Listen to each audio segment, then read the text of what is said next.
Yesu asifiwe, wanandoa na wasalimu katika jina la Yesu. Naitwa mchungaji Joseph Petro, ni yule rafiki yako. Niko kwenye ndoa miaka 35 sasa na Mungu amenijalia watoto 4.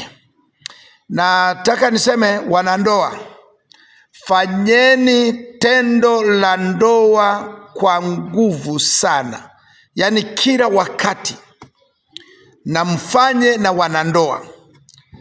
Acheni kushabikia uhuni na usinzi ulioko kwenye mitandao, huku ukimwacha mke wako amejawa na hamu na shauku ya tendo la ndoa, au mume wako amejawa na hamu na shauku ya tendo la ndoa. Fanyeni tendo la ndoa kila wakati, tena kwa utaratibu unaotakiwa, utaratibu wa kimungu. Hamna kuvuka mipaka ya kimungu kuendeana kinyume cha maumbile, hapana. Tendo la ndoa linafanywa kwa sehemu moja tu ambayo imeandaliwa. Naomba mnisikilize vizuri. Kwa nini ni muhimu wanandoa kufanya tendo la ndoa? Tendo la ndoa peke yake ndiyo faraja ya mwanaume kwa mwanaume, na tendo la ndoa ndiyo nguvu pekee inayoweza kuboresha mwili wa mwanamke. Zile mbegu za kiume zikimwagika kwenye mwili wa mwanamke, huo mwili unanawiri, nywele zinakuwa nyeusi, anapendeza kwa sababu ndiyo mbolea yake. Lakini pia tendo la ndoa ni kwa ajili ya utukufu wa Mungu. Ninachotaka kusema ni kwamba tusilinyime tendo la ndoa ladha yake. Tendo la ndoa lina ladha yake. Ni sawasawa kama unapika chakula, uwezi ukachemsha mandizi ukaweka motoni. Wahaya akiweka ndizi, anaweka nyanya chungu, anaweka nyanya, anaweka samaki, anaweka mafuta, anaweka vitunguu, pilipili hoho, vinapendeza. Kwa hiyo wewe unapofanya tendo la ndoa usilinyime ladha yake. Ni vizuri kwanza eneo la kufanyia tendo la ndoa liwe safi kabisa. Mashuka yawe safi, kitanda kiwe safi, visiwe vile vitanda vinalia kwacha. Pawe mahali tulivu ambapo kila mtu ataenjoy tendo la ndoa. Tendo la ndoa lipeni heshima yake, tendo la ndoa lipewe ladha. Alafu mama awe na sauti tamu.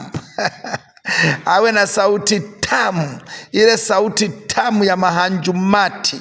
Mama aimwage vizuri kule kichumbani.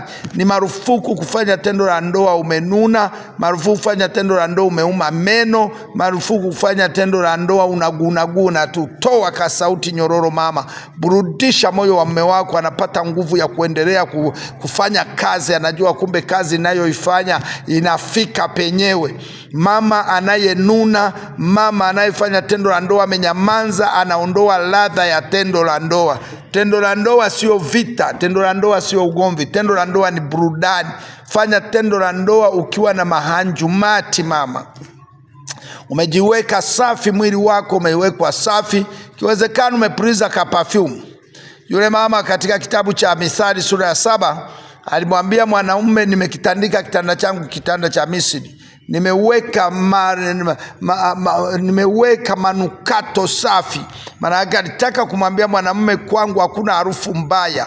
Hakuna nini? Hakuna kunuka vikwapa, hakuna kufanya nini, umenyoa vizuri kila eneo, mwili wako umekuwa safi, hakuna manyoya kwenye makwapa, hakuna manyoya ikuru, pote pako safi.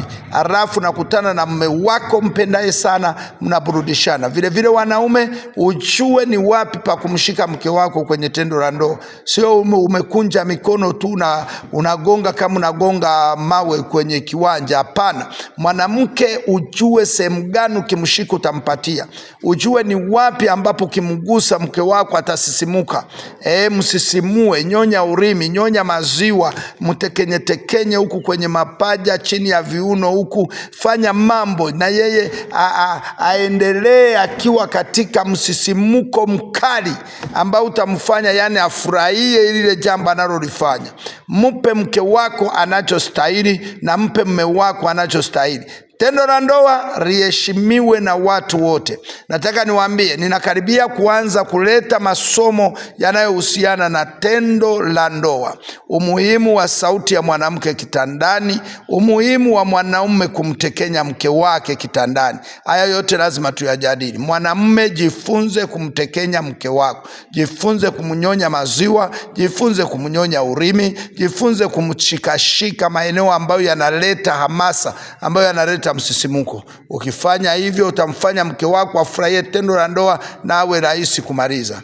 Ninakuomba tafadhali subscribe, maana hivi karibuni nitaleta staili zinazostahili kwenye mapenzi. Na kusalimia katika jina la Yesu. Bye bye. Mungu akubariki.